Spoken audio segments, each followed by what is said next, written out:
What's going on, everybody? Welcome to another edition of Giants Collective. Happy freaking hump day, everybody. Of course, I'm joined by Adriana down there, Anthony over there, and Chris is down there in the corner. Not in the bathroom, but in the corner. What's going on, everybody? Hope you had a great week leading up to hump day. Obviously, the Giants did not practice today. Before we get started, though, I just want to say to our guy behind the scenes, Borna, I am not a boomer, Borna. I'm a Gen Xer, okay? I am old, but us Gen Xers take great offense to that. And I know that Borna's a young guy, and everybody that's older than young guys thinks we're all boomers. I'm not a boomer, Borner. When's the cutoff? When's the cutoff for the boomer generation? 1965. I'm not even close. I'm 10 years after that. I'm a millennial. I think I'm on the beginning stage. Yeah, you're an older millennial, exactly. I think Chris and I are millennials. But I'm just kidding. I figured out how to put it on IG stories, and that was the whole reason he called me a boomer, because I'm like, I can't post a link. He said, boomer, put it on IG stories. But seriously, man, big shout out to Borna, Tori, and the rest of the crew that put on this show, because we love doing this show. It's going to be a big year for the Giants, and we're looking forward to it. So shout out to our guys at the production crew, without question. And again, today the Giants didn't practice, but we've had a full week of practice under our belt. We'll talk about some of the things going on. And we can start with Jackson Dart, because I know we talked about that. He got off to a bit of a shaky start, which he figured he would. He's a rookie, but, you know, Johnny, you've been there a lot. And I know, Anthony, you're getting ready to – have you been there, or are you going just tomorrow's your first time there this year? Tomorrow's my first day there, yeah. Okay. So I know we've been paying attention to it, though. Adriana, how much has he improved since, like, you know, what do you think since his first day at training camp? A lot. I definitely have been impressed with him. And, you know, we always hear Dable speak, right? He's like, oh, Jackson is progressing well and he's gotten better every practice. And Dable always says stuff like that. And I roll my eyes, but like, I actually have seen it with my own two eyes. So I'm like, okay, I agree with Dable on this. And, you know, Jackson even said after practice on Sunday, which Sunday, I think, was the turning point for him, where he said things are finally slowing down for him. And he feels like he's in a good place now and can take it to the next level. And we've seen that for the most part from, you know, the practices that I've been at on Monday and Tuesday. He's been relatively accurate. He's had some really nice back shoulder throws. He's done a nice job of getting through his reads. Obviously, he doesn't do it every time, but I've seen quite a few plays where he's able to get through at least 2 or 3 before he goes ahead and makes a decision with the ball. And, you know, he's made some nice plays once he's done that. He also can slide, which I caught it on camera and I was like, oh my God, this is the greatest thing I've ever seen. I was so worried about that. And I don't know if anyone else was as worried as I was about it, but we watched Daniel Jones for 6 years, never learn how to slide. We watched Tay Banks, who still can't turn his goddamn head around. So at some point, I'm like, you know, you worry about these players. Like, are they actually going to be able to learn something new at the next level, whatever? And Dart really never slid in the past, at least the games that I watched at Ole Miss. I didn't see that. And I know that was a concern from the coaching staff. And, you know, it was like a beautiful slide right towards going out of bounds on the sideline, came at the perfect time, just executed beautifully. I was like, if I didn't know better, I would think this kid used to play baseball and practice sliding into second base. He did a really nice job. So I was worried about that, because we all know the best, what is it? The best capability is availability, or whatever. Yeah, the best ability is availability. Yeah. So, you know, he needs to live to see the next down. But some of the things that I've been worried about is getting through the reads and sliding and not, you know, trying to truck into people. Obviously it's camp, but I think the fact that he started to do that early on is very promising. I don't think he should be like deemed the backup quarterback yet. I think it's a little too soon for that, but he does seem to be progressing quickly and learning quickly, which is great. Who was the receiver? I saw the highlight clip that he hit on the back shoulder throw in the corner of the end zone. That was a great throw. I saw that everyone was retweeting that on Twitter. It was number 81, I think, made the catch. Little Jordan Humphrey. Yeah, well, that was a great throw by Dart. I mean, it's only one throw, but that was a really nice throw. I saw. I think it was Tuesday made it. Yeah. Before we get to Anthony, I mentioned this in our group text, how you and I, great minds think alike. And then I said, well, your mind's great and my mind is freaking old. And again, boomer brain. I should do this in the beginning of the show. Thank you for joining. Make sure you guys are liking, subscribe, big shout out. You can check us out on Instagram and TikTok. Links are in the description below. You can also check us out on Apple, Spotify, Amazon, or wherever else you get your podcasts. If you could leave us a 5-star review on Apple, that would help us out. A lot of you enjoy the content on this channel. Also, if you want to become a member of the channel and see your name in the outros, you get monthly member messages and you get those cool emojis. You just click that join button and you become a member, an elite member of the Giants Collective show, which we appreciate all the support that you guys and girls show. And I promise one of these days I'm going to do that at the beginning of the show again and not after Adriana speaks, because for whatever reason, she starts talking and I'm like, oh, I forgot to do that. Anthony, what's your impressions of Jackson Dart and his improvement so far through the first week of training camp? I'm pretty excited. I mean, Chris pointed out that play where he hit that back shoulder to Lil Jordan Humphrey. That was a great throw. That's not the only great throw that he's had, though. He had another back shoulder that he put on, I want to say it was Bo Collins. Yeah, him and Bo Collins connected on a big play downfield as well. So he's shown some pretty good timing on those back shoulder fades, which I think is something that the Giants offense has really been missing for the last several years. I don't think we've hit many of those back shoulder fades downfield and really just haven't hit a lot of downfield shots in general. And obviously we've seen a bunch of those so far through camp, not only with Russell Wilson, but with Jameis and with Jackson Dart. So definitely a more aggressive quarterback room. I am happy to see that Jackson Dart does know how to slide. I think that's a really good point, Adriana, because Daniel Jones would just run into people and concuss himself, essentially. Just wouldn't go down and protect his body, and he did suffer many injuries as a result. And actually, Jackson Dart does have a background in baseball, so that probably did help him, and that's why that slide was so clean, and also why he could throw the ball off his back foot with so much accuracy. So I'm really excited. I think everything we've seen is good. I like his quote saying that he doesn't want to play like a robot, saying that he feels like the things are starting to slow down for him. You know, he's learning and it's all part of the process. Not every practice is going to be clean. Not every practice is going to be pretty. He is a rookie and we all knew he was an unfinished product, but I actually think that he's further along than we really expected him to be at this stage. I thought there would have been more hiccups and maybe more mistakes early on in training camp than really what we've seen, because I think that he's actually played at a higher level than maybe I even expected. And he's doing that while primarily playing with the second team. I thought that he was going to start out primarily playing with the third team, but he must have shown enough during the spring to where the Giants coaching staff felt comfortable having him kind of rotate in with that second team and take more of those reps in Jameis Winston even. So we were talking about whether or not he's going to be the backup quarterback. I think there is a chance that by the end of the summer, Jackson Dart is QB2 on this roster. We'll see what that means for Jameis Winston and his future with the team. Could he wind up on the trade block? But no, Jackson Dart's definitely made progress, taking a lot of those second-team reps. I'm really excited and hopeful for the future.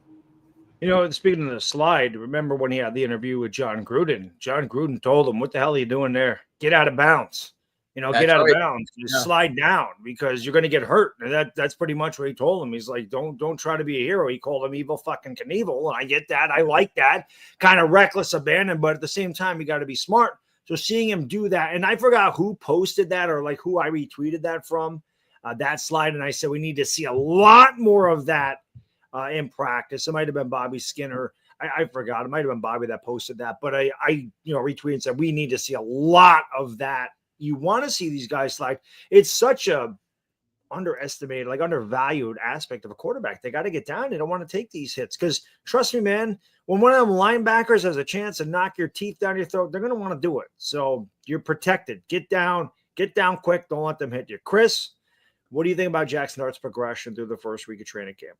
First off, about the sliding thing, I'll be the first to say that I got and I'm sure all of us were probably jacked up when we saw Daniel Jones level Grady Jarrett, the defensive tackle for the Atlanta Falcons on that play. But it's stupid for a quarterback. Like as a fan, you get emotionally invested and you love to see that your quarterback puts his body on the line. But there's a reason that Daniel Jones only had 1 year his entire career as a Giant, in which he started the year and finished the year without any disruption due to injury because he constantly put his body on the line. So, yeah, I think it's good that we have a quarterback, at least thus far, seems will be able to keep his body out of harm's way a lot better than Daniel Jones did. That'll keep him on the football field. That'll give this team the best chance to win going forward if he becomes the quarterback that the New York Giants obviously think he can be. As I've said all along with training camp with Dart, I'm not going to get too high. I'm not going to get too low. People are flipping out when he throws a pick six, his first throw of training camp. I said that's stupid. Not that I think anybody's stupid for being excited that he's making some good throws, but at the same time, it's training camp. It's the second team. Like I said last show, I'm excited to see the kid play this year. I can't wait. But I look at this as a free year for him. He's learning under Russell Wilson. He's going to learn on the fly when he inevitably probably sees the field at some point this year. next year's where I as a fan, I'm going to really start to grade him and start to think, can this guy be the long-term answer at the quarterback position? This year for me is about him learning, but he certainly has some tools. And that throw, and it's one throw that I saw today, and I think I know the other throw you're talking about, Anthony. That was also in the end zone, if I'm not mistaken. And that at least from the camera angle, looked like it was a further throw. It was almost a hash-to-hash throw in the corner where he fit it, I think, in front of one DB and over the top of the other. It was a really nice throw. If that's the throw you were talking about, he's made a couple of throws that I've seen, at least the highlights of, and I've said, okay, that's a first-round quarterback. So you see the arm talent for sure, and he's got some athletic ability. So I'm excited, and I'm excited to see what Dable could do with him this year when he does get an opportunity to play. And I do think, like Anthony just said, I think there's a very strong chance he's the QB2 to start the year. I think that's definitely in play. I'll tell you, man, I don't look so much for like results, I guess, in training camp. If he's throwing touchdowns or obviously one of the complete passes and everything. What I've seen from Jackson Dart in the first week, just progression wise, and Adriana mentioned how the game's kind of slowing down for him. I see a guy building confidence, and Chris, I mean, I've worked with you for years, and pretty much since we've been working together. Daniel Jones was the quarterback, and my biggest issue with Daniel Jones, and one of the main reasons I thought he failed, was confidence, lack thereof. He didn't have any confidence, no conviction in his throws, always hesitating, thinking way too much. And I think Jackson Dart, just a confidence level. You're going to make mistakes. Every quarterback makes mistakes. The best. Mahomes makes mistakes. Josh Allen makes mistakes. It's your ability to rebound and learn from those mistakes that's going to make you a really good quarterback in this league. And you can't worry about and hang your head and, and you got to get back on the horse, man. You're going to get thrown off. You got to get back on it, and you got to ride that thing. You got to take control of that horse. That's what I like to see from Jackson Dart. I just see a guy that's much more confident in his throws right away, his ability to take off when he feels a rush and get out of that pocket and slide, like Adriana said. These little things that he's doing, just watching him progress little by little, gives me confidence that he can learn this stuff.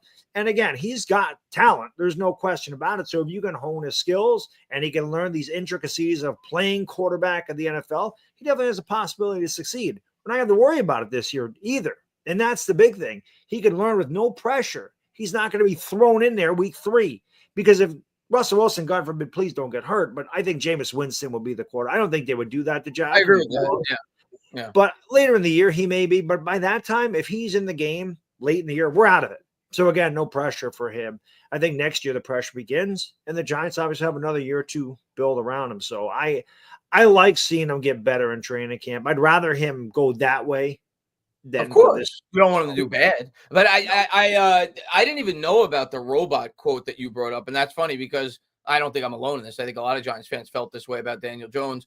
You said that Jackson Dart said that he didn't want to play like a robot. Like Daniel Jones, when I watched him play, he played like a robot. Like it was like, I don't know, just the way that he scanned the field. He didn't seem, it wasn't smooth. Not just his sliding technique, just his ability to scan the field. It was like I'm looking here. Now I'm looking here. Like he was very robotic. So that's refreshing to hear that Jackson Dart came out and said, I do not want to be a robot. So that's nice to hear. I didn't even know about that quote.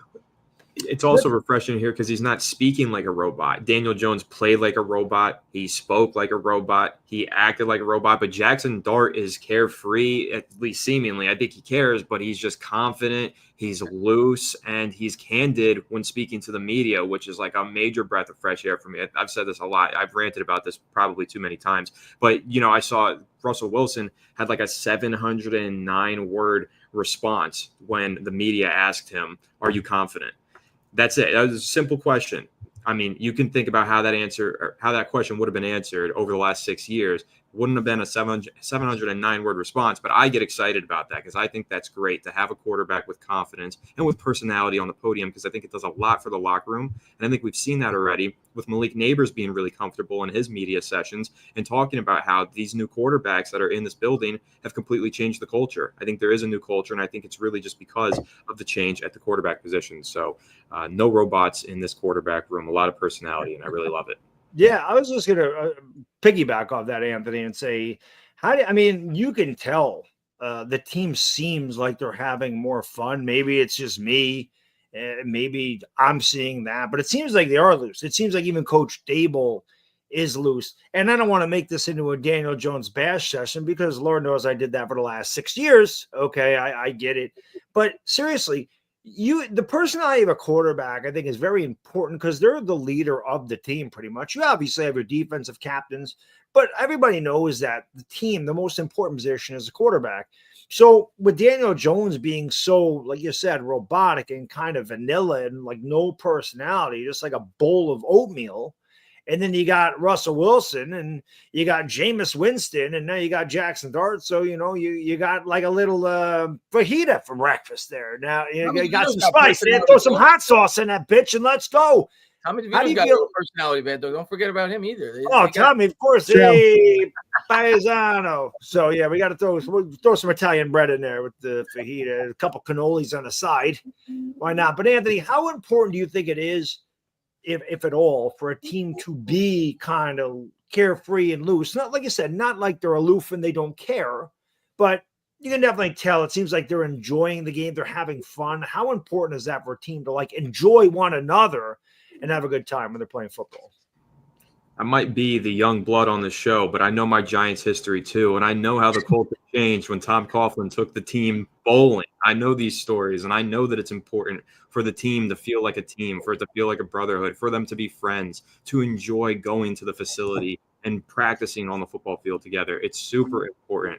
I think that's important in life. I think anybody who works a job, you want to like your coworkers. It's the same thing with a team. It's the same thing with football. I think it's of the utmost importance for them to be loose and enjoying what they're doing. I think over the last few years, a lot of these players were flat out miserable. They didn't like going to the facility. They didn't like playing on Sundays. I think that's why we had players get their effort called into question, and we had all of these issues with guys not trying or giving up or maybe being somewhat injured but not participating in practice even though they probably could. We've seen things like that over the last few years, but right now I don't think we would see anything like that. I think this team really wants to be on the field. They want to compete, and they're all competing for one another, and that's really important. So I know that Russell Wilson has taken initiative. He's taken guys out to dinner. He set up a lot of off the facility events for his teammates. And I think there's also been instances of that with, obviously he's done the training, he's done the dinners, and also on the defensive side of the ball, I know a lot of those guys got together to do some training as well outside of the facility, especially in the defensive line. Dexter Lawrence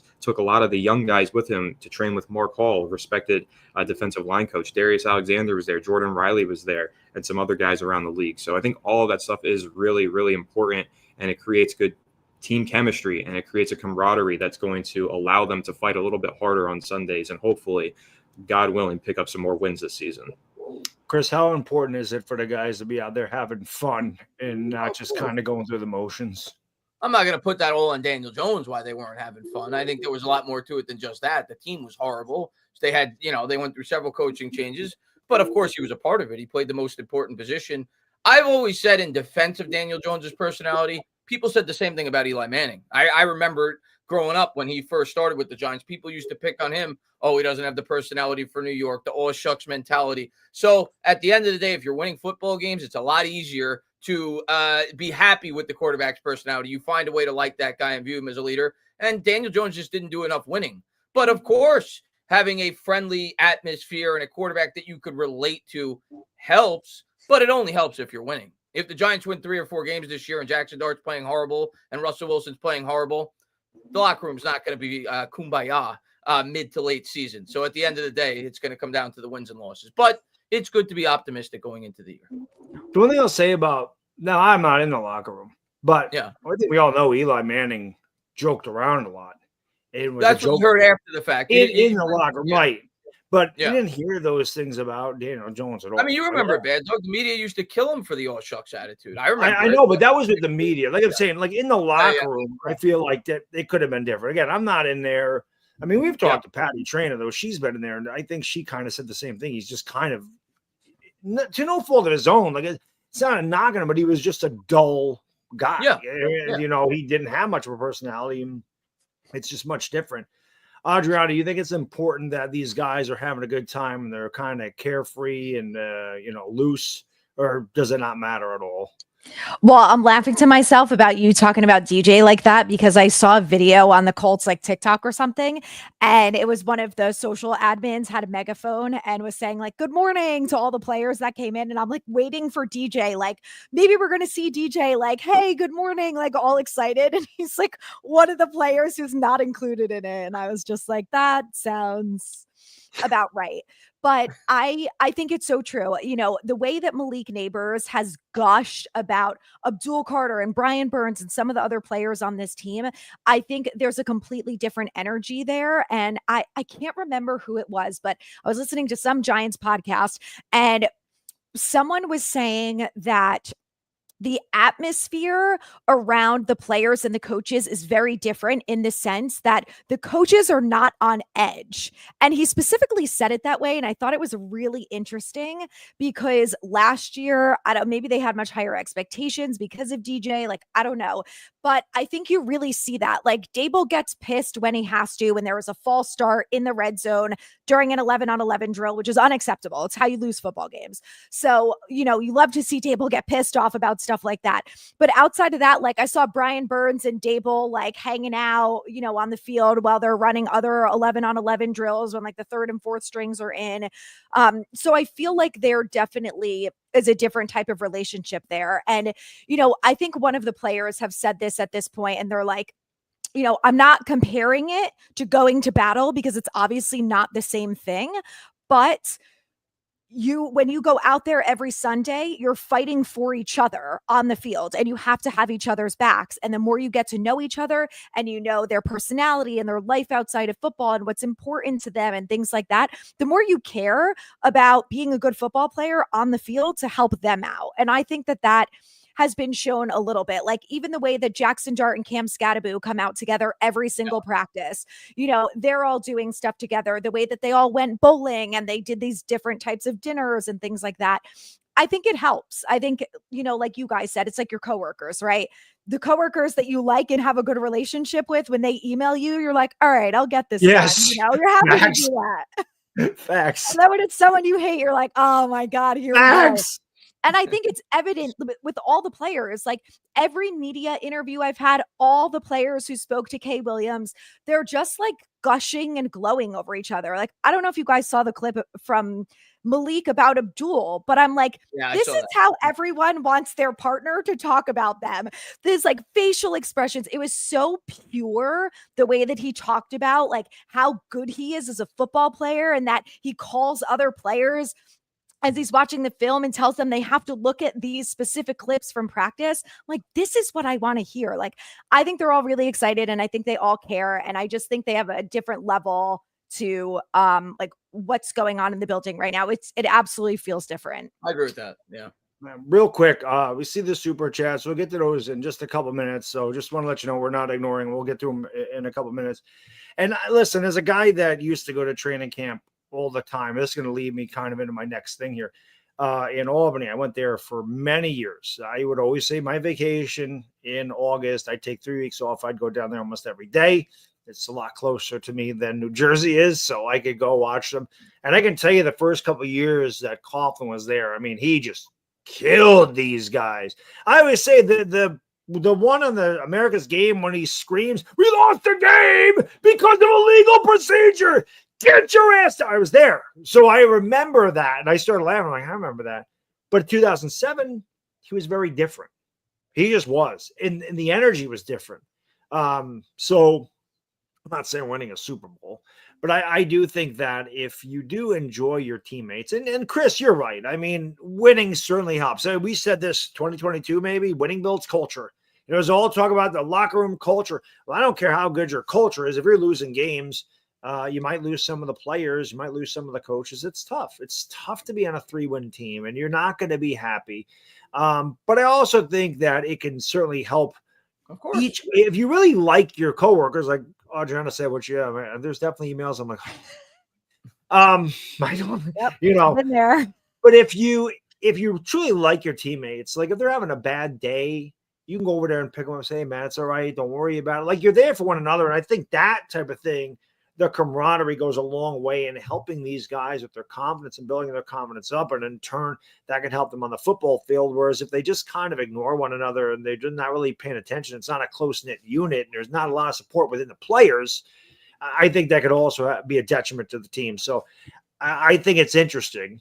We'll see exactly how it does. It's definitely hope right now for sure, both with the team and with the fan base in training camp, which you should have expected going in, because you have a new quarterback, you have a rookie quarterback that's bringing hope, Abdul Carter. It's just a change. It's fresh. You've had the same quarterback for 6 years. So I would have been stunned if it wasn't a lot more hopeful than what we've seen at least last year. I think the year after they made the playoffs, people were hopeful. And in the locker room, people seemed to think they were getting along great. Saquon Barkley and Daniel Jones had a great chemistry. But then the team started to play horrible, and the locker room deteriorated, and you started to see a lot of players quit, like Tay Banks last year. And Evan Neal, I remember he went at the fans, and he said that they were burger flippers or whatever he said.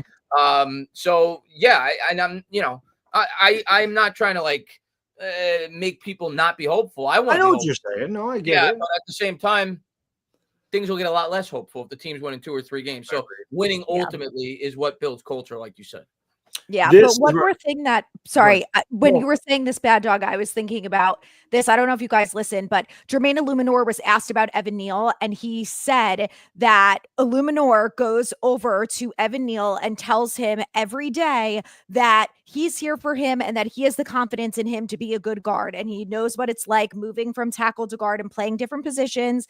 And he's like, I just want him to know that I have faith in him and I'm confident in him. And if he has any questions or any issues, that he can always come to me because I've been there before.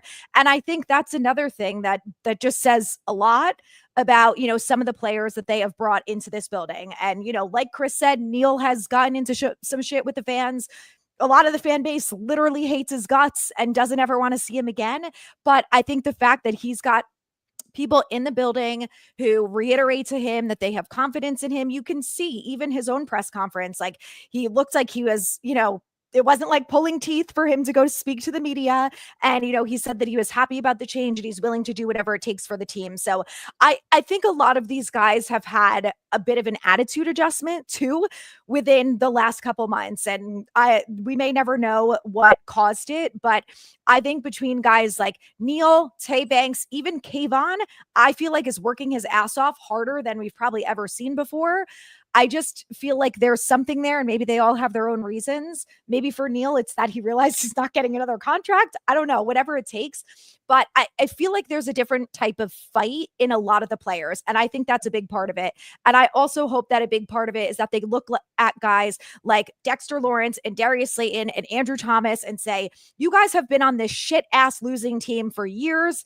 Dexter Lawrence is one of the best in the NFL. Like, he puts his work in and does his part every single day. Same thing with Brian Burns, that it's up to us to kind of pick up the slack and do our job too. So let's hope it translates to wins. The one thing about Evan Neal, the things I've seen is Brian Daboll said he's been very professional about the move to guard. He's working really hard.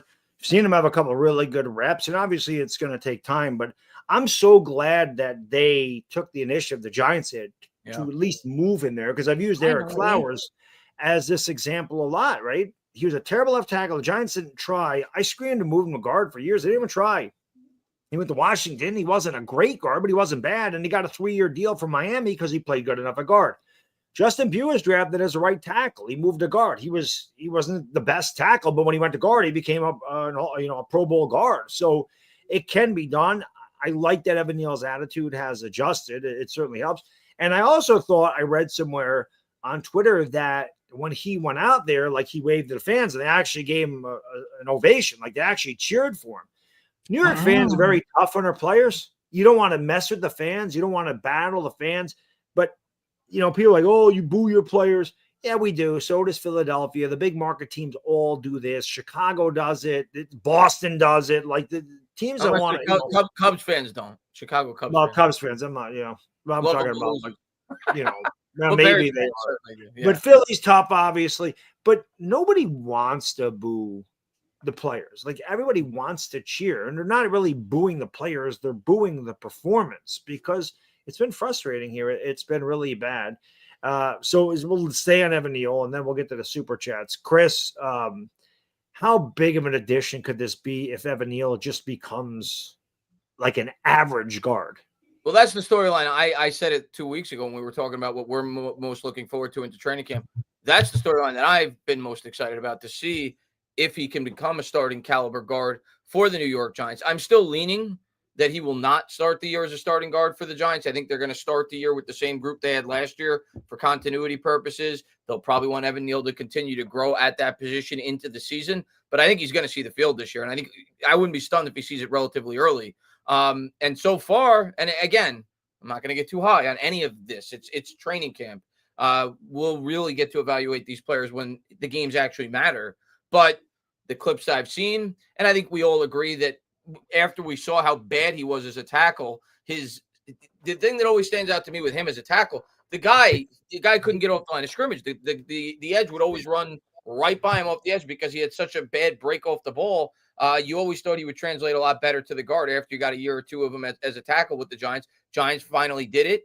And so far, the clips I've seen, I see he had a really good rep. I think Bobby posted it. I retweeted it against Abdul Carter, where he really held his ground. So, so far, encouraging. Again, training camp. But if he could become an average guard even for the Giants, all of a sudden you're like, okay, now we got a guy that you could hopefully extend on a guard salary, not a tackle salary. And you got another piece to the puzzle on the offensive line that you could build with. So I think that would be huge, not just for the Giants this year, but for the long-term future, if they could turn him into a respectable guard in the NFL. And I don't think it's far-fetched. You mentioned Eric Flowers. We've seen crappy tackles morph into good guards in the NFL, and I think he has a better skill set for that position at the NFL level. So I think that's what I'm most excited about thus far in training camp, is the fact that he's getting positive reviews at that spot. John, how big of an uplift would it be if Evan Neal became a good guard? Eric Flowers in the brain. I think it would be great. He's done a nice job with run blocking. If he can pick up the pass blocking and beat out GVR, that means he's done a hell of a job. And I think it would be outside from the fact that Joe Shane would be thrilled that his number 7 overall draft pick finally did something, I think it would also just be a good reminder that, the Giants have maybe that, like, they do have a good coaching staff and they do have a good eye for picking good players. And look, every single player they draft, it's not always going to work out, right? Didn't work out for the first 3 years of Evan Neal's career, but if he can figure it out now, it's light years in the right direction for the Giants as a whole, whether or not they decide to re-sign Evan Neal. It also just means, I think, that if he's that good, the Giants probably have a good year, which is important too. I know there's so many concerns and questions around the offensive line, and it opens up the opportunity that if they don't want to bring back GVR, then maybe they consider bringing back Evan Neal. Just they figured out, a year or two too late that they should have moved him to guard, but better late than never, I guess. Yeah, Anthony, how big would it be for Evan Neal to become a productive guard? And couldn't they just pick up his 5th-year option if he does become a good guard this year? They already declined the 5th-year option, so they can't do okay. that. Yeah, he's set to become an unrestricted free agent at the end of the season.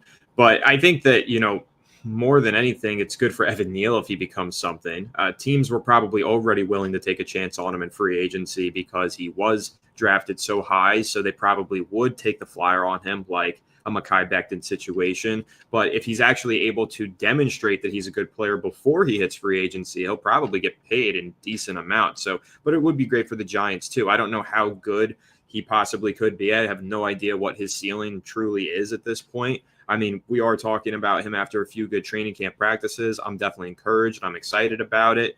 But also I want to see it in the preseason, let alone the regular season. Last year during the preseason, he took some reps against the Jets after a couple of strong practices in training camp. And we immediately all were like, well, welcome back Evan Neal, because he let up a sack on like his 3rd rep. So I want to at least see it in the preseason before I get too far ahead of myself. And again, I'm pretty positive about him right now. I'm definitely excited about this. I think he really is a natural guard. I think that position suits him. I think his strengths can be maximized there. His weaknesses can be minimized. That's where he belongs, whether it's on the left or right side, wherever he's more comfortable. There's a clear path for him to get into the starting lineup from the right guard position.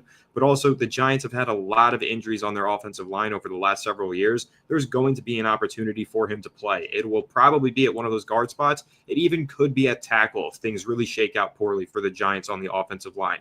But I just think the fact that he's making this move to guard and he's showing signs of progress and signs of life, that is encouraging, because first of all, he didn't even practice for the most of last summer, and the summer before that, he didn't really look too stellar anyway during those training camp practices. So overall, again, feeling positive, but I do want to see him in the preseason at the very least before we talk about giving him regular season reps, where throughout his career he has been a liability in the regular season. So let's get to the preseason first and foremost. For me, I think the most encouraging thing about Evan Neal is just the fact that he did embrace the move. He could have whined about it. He could have bitched and moaned about it. He could have held out. He could have done whatever when he's like, no, I'm going to tackle. But the fact that, Daboll said he's been a consummate professional about it, he's working really hard. To me, that's encouraging, because I don't care how talented you are. If you don't work at this level, you're going to fail. I mean, you can get here on your athletic prowess, but if you get here and you don't work, man, everybody up here is just as good of an athlete, if not better than you. So you better work your ass off if you're going to be the best. Michael Jordan was the best, because not only was he the best player, he's the hardest worker. Jerry Rice was the hardest worker. Tom Brady is the hardest worker. You can go down the list, Kobe Bryant. You can name all the greats, and all of them worked their ass off on top of already having all that athletic talent. So I think hard work goes a long way. I think it's something that's underestimated. Some of these guys get there and they just rest their laurels, because these guys that get to the NFL, they've always been the best. They're the best in high school. They're the best in, college. But you get to the NFL, man, it's a lot, it's a lot tougher. These guys are just as good as you, if not better. So hard work goes a long way in the NFL. And I like to hear that Evan Neal's working hard, because, it's been thought that he didn't work hard the last couple of years. Like you mentioned, Anthony, he's just kind of seemed lackluster, and now he's embracing it. So it's a good thing. I'm rooting for him, because it would be a nice story, and it would certainly help our team out. And God knows we could use all the linemen that we could get. We want Chris to be dreaming about another 300-pound lineman. Hopefully he's dreaming about Evan Neal. My guy Bodo. What's up, brother? Thank you so much. As normally, I would ask Dog to show balls, but since there's a lady in the house, I'll wait until Dog after dark.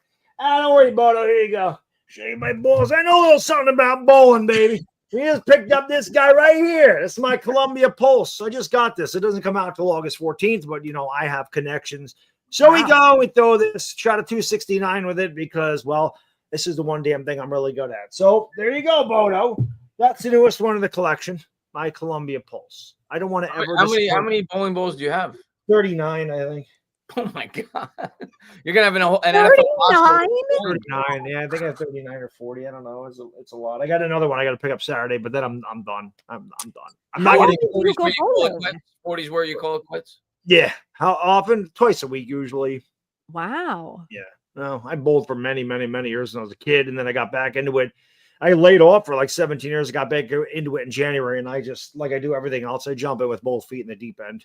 I don't pussyfoot around. I'm going all the way. I'm not going at all. So, yeah, too many bowling balls, but that's what Bodo's talking about. I don't ever want to disappoint Bodo. And Tuto, we don't want to disappoint. Hey, Paisano, he says, massive respects to New York Giants Italian media podcast for having all dire Giants fans in America. Greetings from our entire rugby club, and please, smack and slap them stinky Boyd's losers. Love to beat Philadelphia. Good to see you, Tudo. Thank you for being here, buddy. It's good to see our guy, Tudo. I woke up today and chose violence against the Dallas Cowboys on Twitter. I had a good time with that, I can tell you. Dr. Garrett. Thank you, brother. Our doctor, favorite Dr. Garrett. Call me optimistic, but I think Neal could be a force at guard. Let's go. Didn't even read that. We were just talking about him. Let's go. Neighbors for 1,600 yards. You got the over-under. Anthony, start with you. Over under 1,600. I know you have picked him to win the Triple Crown. Yeah, so he's going. Yeah, so I'm going over. I'll take the over. If he's going to win the Triple Crown, he's going over on that number more than likely. So, I mean, if he plays all 17 games, I think he's going to be right around that number. I think he's going to have a monster year. So that's really ballsy to predict over 1,600 yards, because maybe two receivers will do that this year. But if he plays 17 games, Dr. Garrett, I think he's going to be right in that range, anywhere from like 1,450 to 1,650. So I think he's going to have a big year. So I think that's in his range if he could stay healthy. I took 1,500 plus yards for him. So no, 1,600. It's pretty close. I mean, like Chris said, if he plays all 17 games, I mean, and Russ is healthy, I think that's the biggest thing too. If Russ is healthy and plays well, like there's no reason why he shouldn't, and our offense shouldn't have like well over 100 yards per game. But I was laughing when he was talking to Kay and he was saying like Scattaboo better not take targets away from him. So now I'm like, oh shit, is he right? Yeah. Well, that's tough. I mean, it's a little less than 100 yards a game. A lot would have to go right for him to get 1,600 yards. That's a lot of yards. But yeah, if the Giants are in this thing and Russell Wilson is healthy the whole year and Malik Nabers is healthy the whole year, I mean, Malik Nabers had 1,200 yards last year and he missed 2 games. And you saw the quarterbacks throwing him the football last year. I don't think there's any reason to think that he can't go over 1,600 yards. But that would mean that the Giants are playing really good football and that these guys are all healthy. So if they're all healthy, I don't see why he can't. Because there's going to be a couple games, he's going to go off like he did against the Colts where he has, 180 yards. And he'll have a couple of those games for sure. So, what I'll say is this, Bad Dog. If he has the same amount of targets per game that he had last year, which I don't know if he will, they may look to spread the ball around a little bit more. But if because he is, I don't remember what the numbers were, but I remember on a per game basis, he led the league, I think, in targets per game in the NFL last year. If he is getting targets at that clip this year with more big play capability at the quarterback position, he's going to hit that number if he stays healthy. That'd be great. We have one of them. My guy Louis T says it about Jane Daniels. We'll say it about Malik Nabers. We got one of them ones. It's just you can tell he jumps off the page. Yeah. We got one of them ones on defensive end too. We're talking about Abdul Carter. So don't my God. I don't know, man. I get a little giddy when it comes to the defense. Abdul Carter is insane, but I don't think you're alone on that. I think every Giants fan is giddy about him. Yeah. And Malik Nabers is giddy about him. Of course. I think we all said over 1,600. If he plays 17 games, which is a huge if. Anthony's like 2,000 fucking seats. I mean, Bad Dog, I said I think he's the best, most talented wide receiver in the NFL. If he's going to lead the league in targets again this year, I think he's going over that number if he stays healthy.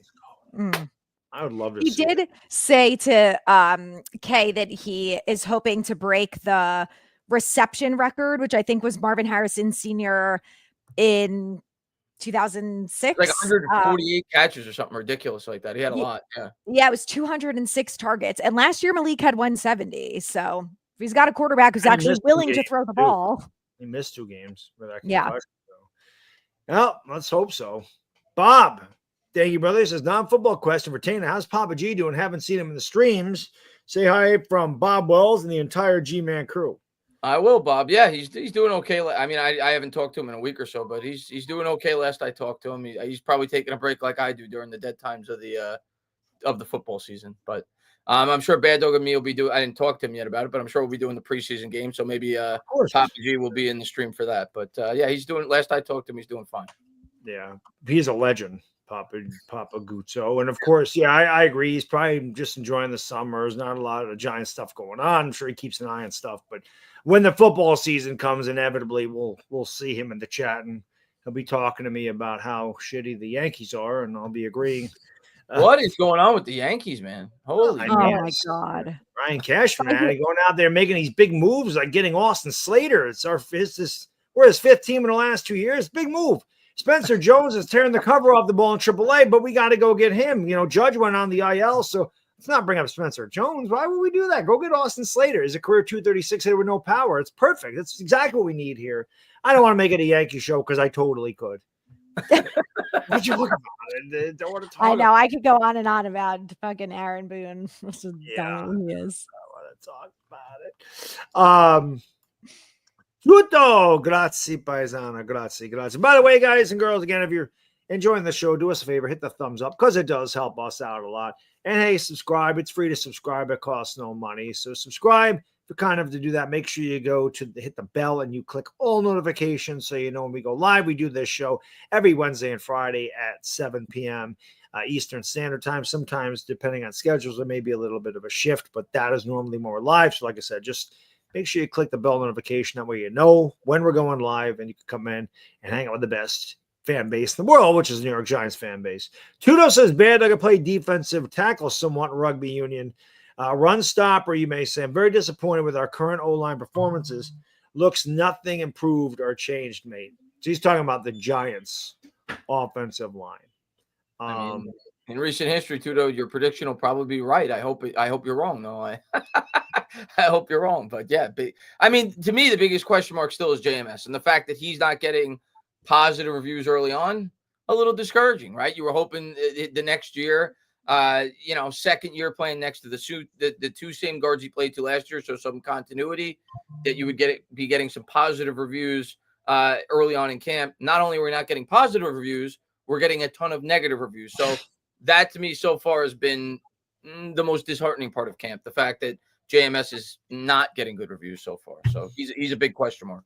To kind of piggyback off of that, Adriana, how worried are you about the offensive line going into the year? I mean, we can say nice things about Evan Neal and he's working hard, but I mean, how concerned should we be as Giants fans about the O-line? Because they really didn't, outside of drafting Marcus Bowe and bringing in a couple of depth pieces, they really didn't do anything huge to take a swing at that line. Now, Andrew Thomas, obviously, it's like a huge addition if he can stay healthy, but how concerned should we be going into the year?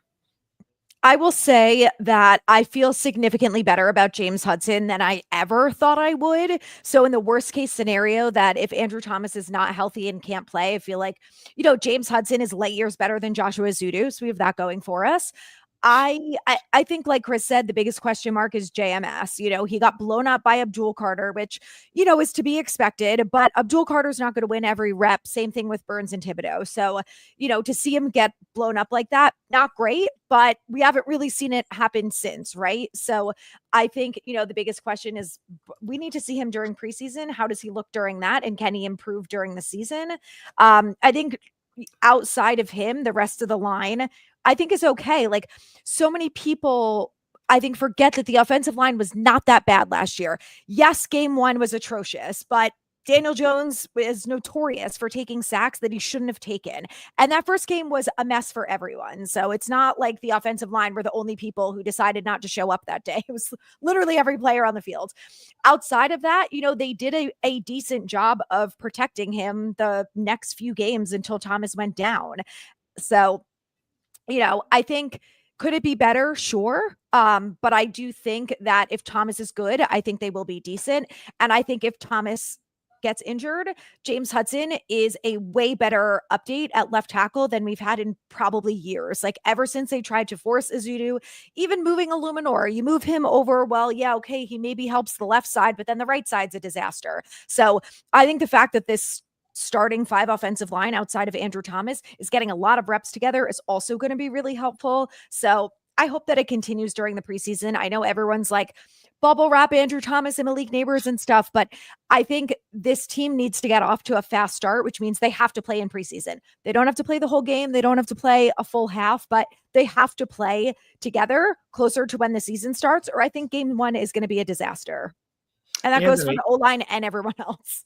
Yeah. Anthony, how concerned should we be about the O-line going into the year? I think as Giants fans, we should always be concerned because even when we are positive about it and we are excited about the offensive line, it does find a way to disappoint us one way or another. It finds a way. But honestly, I've only heard good things about the offensive line so far through camp. Obviously, we've heard a lot about these pass rushers and how good they look, but you expect them to lose some of these reps against Abdul Carter, Brian Burns, Kayvon Thibodeau, and Dexter Lawrence. That's expected. Those are great players. Some of them are generational, could be at least. We know Dexter is. But I read that Pat Leonard wrote, and Pat Leonard, notoriously negative about the Giants, will pick them apart anytime he has the opportunity to. He said the other day that the offensive line won more reps than it lost, and it was actually the winner versus the defensive line a couple of days ago at practice. So I've only seen positivity. Obviously, JMS has lost some reps, and they've gone viral because of the way that he's lost them. But I read the practice report every day on Giants.com. John Schmelk, I know that it is straight from the Giants, so maybe there is an inherent bias there. But I feel like John Schmelk is pretty honest in his reporting. If a player's not playing well, he'll leave them out of the practice report. But he said that John Michael Schmitz had some really good reps in one-on-ones yesterday. So, and I like John Schmelk. And maybe he hasn't been great in every rep during the team drills, but if he's making some progress in one-on-ones, I think that's a positive. Plus, we all just talked about the positives that we've seen with Evan Neal. I think there's a lot to be happy about with the offensive line. Again, it's still early. Once we see him in the preseason, I think we'll get a better sense of where they're at and where they're going to be. I don't disagree with a lot of what you said. I think there's reasons to be excited or more optimistic than in years past. I still think it's by far the biggest question mark on this football team going into the year.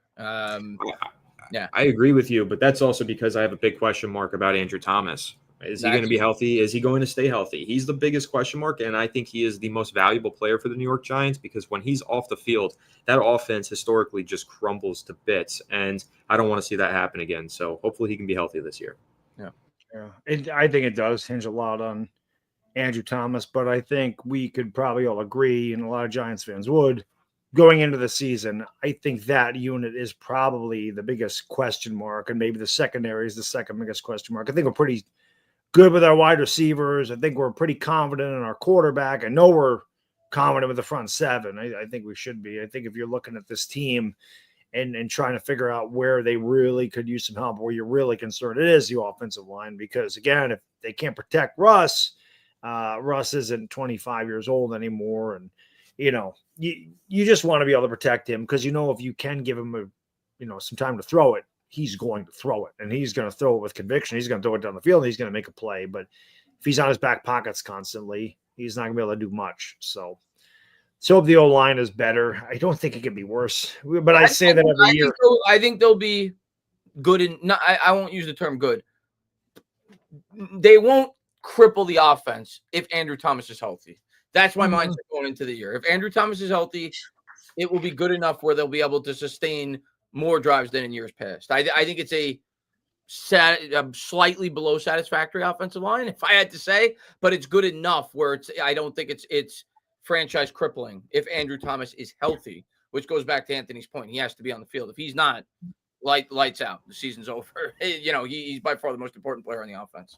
So nicely put by Chris. Yes, the offensive line is a concern. If Andrew Thomas is healthy, it won't cripple the offense. This is where we are. Yeah. Well, that's how I felt about the offensive line. I know. It's a big question. I mean, it's a legit concern, especially if Andrew Thomas can't stay healthy. It is definitely a legit concern. Jason, thank you so much. He says, if Neal is healthy, he is a difference maker in the run game. If he's good in preseason, he will start. And if decent, Shane will not let him walk. I hope all of that comes true, Jason. I really do. What do you guys think? He has been decent in the run game so far with the run blocking. He's been in with the ones and the twos. So he has been pretty decent there. I think if he can be better at the pass blocking, he will beat out GVR.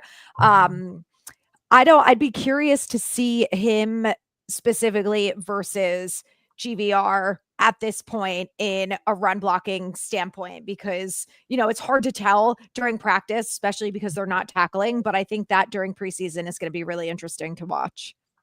But I agree with Jason that the O-line sucks narrative is overstated. I think we all have PTSD from the offensive line, but I will just keep reiterating that obviously we don't want to lose Andrew Thomas, but James Hudson is light years better than Joshua Ezeudu. And I think that at the very least, everyone should feel a little bit better about the fact that if, God forbid, Andrew Thomas is not ready to go week 1, we have an upgrade at left tackle compared to last year. That's obviously not Andrew Thomas, but he's also not Joshua Ezeudu.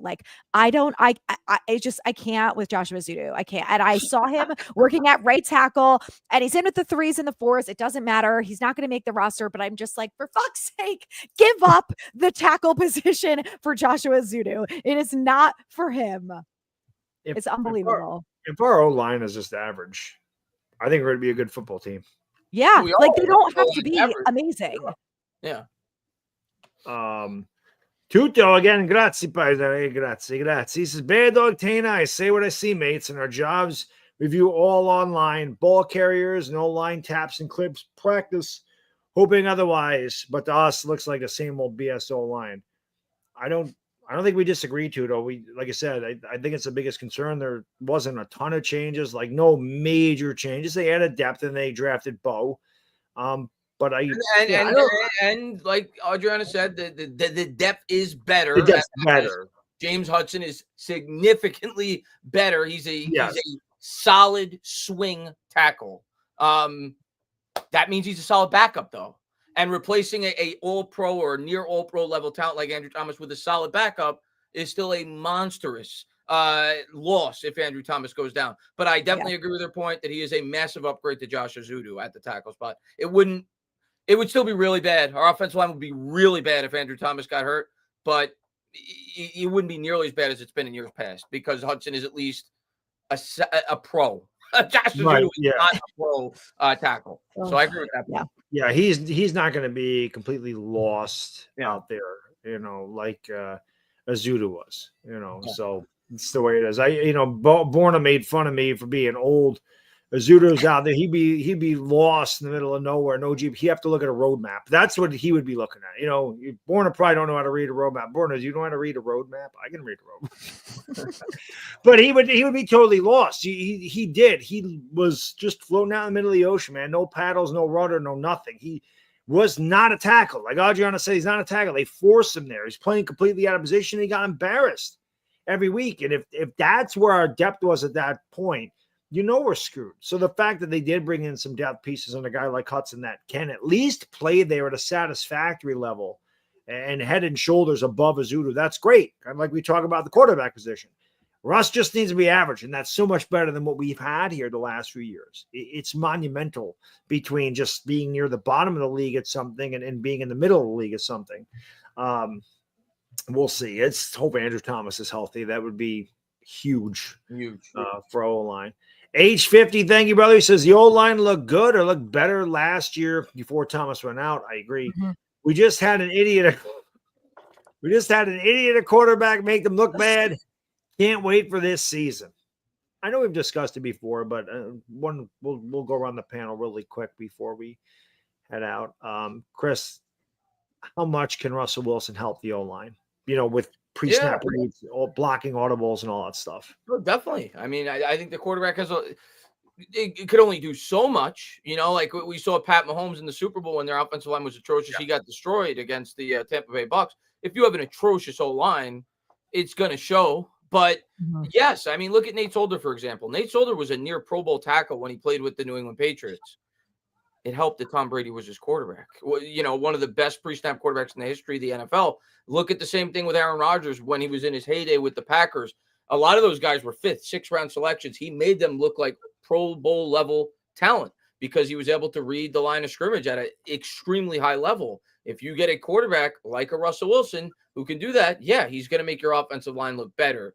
But you can only disguise so much. If the line's atrocious, a quarterback can only do so much. But it certainly, I think, will have an impact for sure in comparison to a guy like Daniel Jones. I don't think anybody would argue that point, that Russell Wilson is a much more accomplished quarterback in terms of being able to make pre-snap reads and adjustments for the offensive line. So I think that should certainly help the line this year. Adrian, what do you think? Yeah, I agree. I think it's not just the fact that he's going to be able to help out the offensive line, but as a whole, he's going to help out this offense. I know we all have talked about this too. Like, they don't have to be a top 10 offense in the NFL this year for them to win games, to be a good football team. Like, if they're average, we're in good shape. That's all we need. And, I know we're so used to having low expectations for this team. And if we have decent expectations, they all just get destroyed. But I think it's really fair knowing that the defense is really talented and should be much better this year, that we don't need the offense to be, top 5 in the league. We just need them. We need the offensive line to be functional, and we need Russell Wilson to be average, above average. Right. Yeah. Like, functional is a good word. I like that word. That's a good word. Like, that's it. I mean, there were so many times, like, do we need to talk about the Panthers game and the flea flicker? Like, there's 100 opportunities that we could go back at and look at last year and say, if any quarterback made 30%, not even 50%, but if they made like 30 to 40% of the throws that were not made last year, this offense would have been significantly better. I mean, you even look at the Bengals game, week 3 or 4 that was, when we're down 17-10 against the Bengals, who for the rest of the season average 30 plus points a game. Their defense was terrible. Yeah. I mean, we could have won that game if the offense scored one more touchdown and a field goal. Like, that's it. They don't have to be the Bengals and put up 35 points a game. So they just have to be a little bit better than last year, which is not hard. I know the schedule's hard, but they were atrocious last year. Bottom of the league in literally everything. They just have to be average and we'll be fine. Anthony, I know you're a big Russell Wilson guy. How much does he help the offensive line by being Russell Wilson and being able to adjust pre-snap? I think he helps out a lot pre-snap. I think post-snap, he's not as helpful as we'd probably want him to be. He does take a lot of sacks, and he does invite a lot of pressure, and sometimes he'll escape that pressure and he'll make a miracle play. He did that a lot in his prime in Seattle. He's not quite as good at it anymore. And again, he does take a lot of sacks as a result of his age now, not being able to escape as often as he once could. But pre-snap, I think it changes everything. I think it's going to be all the difference. I think a lot of the times the Giants were disorganized prior to the snap. I think a lot of times the quarterbacks didn't know where to go with the football, weren't able to read the coverages. And in fact, that actually reminds me, Malik Nabers had an interview last week. I don't remember who it was with, but I know that he was describing a moment during practice where he lined up at the line of scrimmage and he thought that he was facing zone coverage. And so he wasn't expecting to get the football. But Russell Wilson saw a tell in the defensive backfield and realized it's actually man coverage. And so then he fired a pass to Malik Nabers. Nabers wasn't expecting it, turned into a touchdown. Nabers didn't think he was ever getting the football. But that's the difference of a quarterback reading the field, recognizing the coverage, and knowing where to go with the ball. A less experienced quarterback doesn't see that tell, doesn't make that throw, and Nabers doesn't score that touchdown. So I think it's a big difference maker, and that's getting Nabers a football, but that's also helping out your offensive line, because if you know what the coverage is pre-snap and you know where to go with the football, it's going to come out on time, and it's going to result in touchdowns, and it's going to take away opportunities for the offensive line to mess things up. So I think pre-snap, it's going to have a major impact. Post-snap, we'll see, but you guys know I'm very high on Russell Wilson, and I think him and Malik Nabers are going to have a lot of fun this year.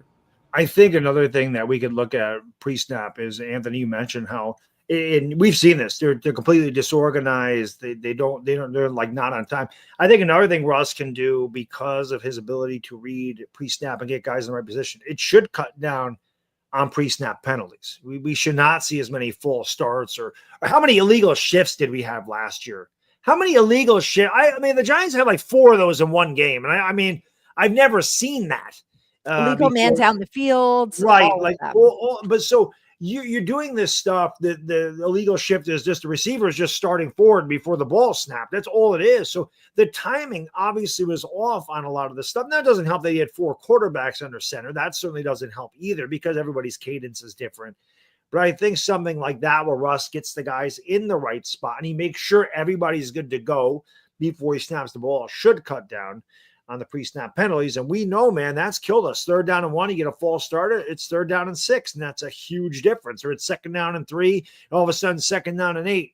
Those are big differences. So if you can knock some of those pre-snap penalties out of the way too, that also goes a long way in succeeding and not shooting yourself in the foot, because our offense is not good enough, even with these players, in my opinion, to overcome those type of mistakes. We're not the Bengals. We're not the Bills. We're not the Eagles. We can't take these type of penalties and then throw our way out of it. It's not the way we're built. So I'm anxious to see that.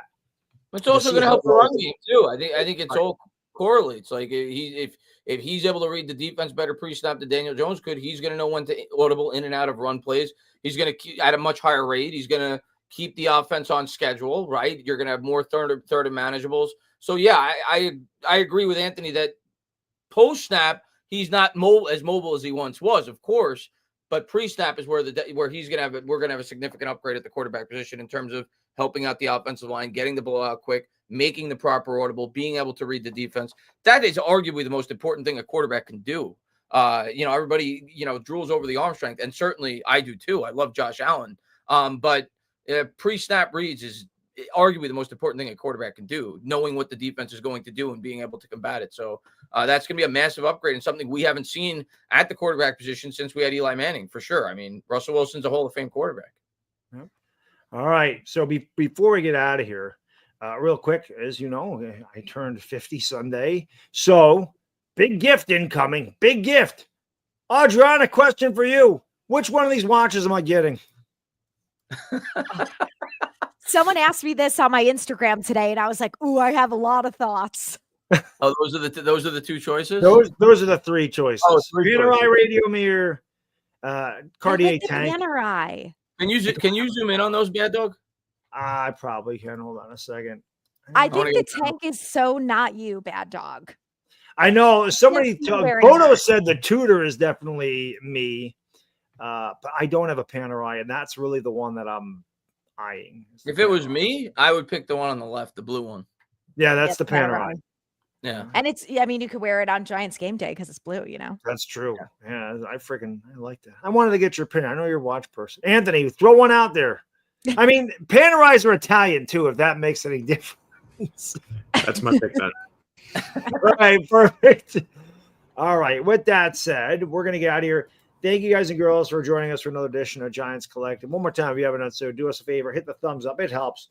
Don't forget to subscribe, ring the bell, share this stream out, let people know about the channel. You can check us out where you get all your podcasts, Apple, Spotify, Amazon, links in the description below. Check us out on TikTok and Instagram. Again, all the links are in the description. If you want to become a member, again, just hit the join button. You get your name in the outro. You get monthly member messages, and you get those really cool emojis that you're going to have during the regular season when the Giants are whooping some ass. So with that said, for Adriana, Anthony, and Entertainah, it's a bad diggy. Just enjoy the rest of your hump day, everybody, and we gone. Peace. See you Friday. And no, there's no outro. So we're just going to end it. Bye, guys.